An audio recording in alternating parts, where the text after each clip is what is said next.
আসসালামু আলাইকুম। বাংলাদেশের শিক্ষিত অশিক্ষিত ধনী দরিদ্র সবাই কিন্তু একটা ভোটের মালিক। আপনারা তো জানেন যে একটা ভোটে একটা প্রার্থীর জয় পরাজয়ের যে একটা হিসাব নিকাশ সেটা পাল্টে দেয়। কিন্তু আপনার পাশের যে ভোটারটা ভোট দিচ্ছে সে কাকে ভোট দিচ্ছে? ভোট দেওয়ার অন্তর্নিহিত তাৎপর্য কী? আপনি শিক্ষিত, আপনি ধনী, দরিদ্রের সাথে কথা বলবেন না, অশিক্ষিত লোকের সাথে কথা বলবেন না, আপনি মেধাবী হয়ে বসে থাকবেন, আপনার সমাজ পরিবর্তনে কোনো ভূমিকা থাকবে না, এমন তো হতে পারে না। আমি এই কথাটা এই জন্য বলছি, সেদিন রাস্তা থেকে এক ভ্যানওয়ালা সবজি দোকানদারের কাছ থেকে সবজি কিনছিলাম। তো তার সম্ভবত জানাশোনা একজন বলছিল, তাকে বলছিল আর কি, সবজিওয়ালাকে বলছিল যে ভোট দিতে যাবে না।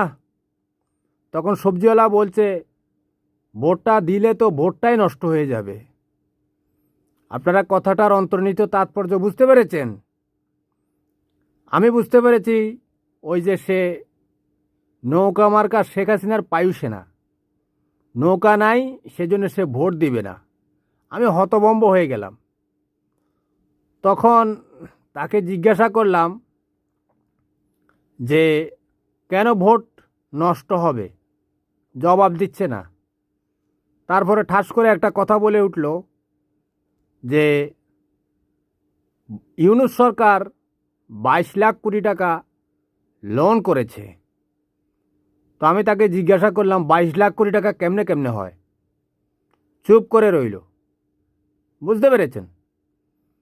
মানে ওই একটা পোস্ট আছে না, ওই যে আওয়ামী লীগের যে সমস্ত প্রপাগান্ডুয়া মেশিনগুলো রয়েছে তারা তো এই সমস্ত পোস্ট দিচ্ছে ফেসবুক, ইউটিউবে, রিলস আকারে এগুলো আসছে, আমার সামনেও এসেছে। অনেক আওয়ামী মফিজ দেখলাম ফেসবুক, ইউটিউবে কমেন্ট করতেছে যে ইউনূস সরকার 22 লাখ কোটি টাকা লোন করেছে। তো আমি অনেক কমেন্টের জবাব চাইছি যে 22 লাখ কোটি টাকা কেমনে কেমনে হয়, আর কে দিল? তখন আর তাদের আর রিপ্লাই আসে না। বুঝতে পেরেছেন?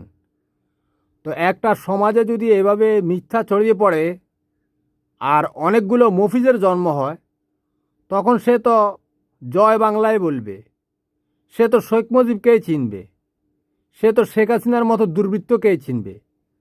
তার মধ্যে তো আর ভালো মন্দ চেনার মতো সে অপশন নাই। সেজন্য শিক্ষিত মানুষগুলোই দায়ী।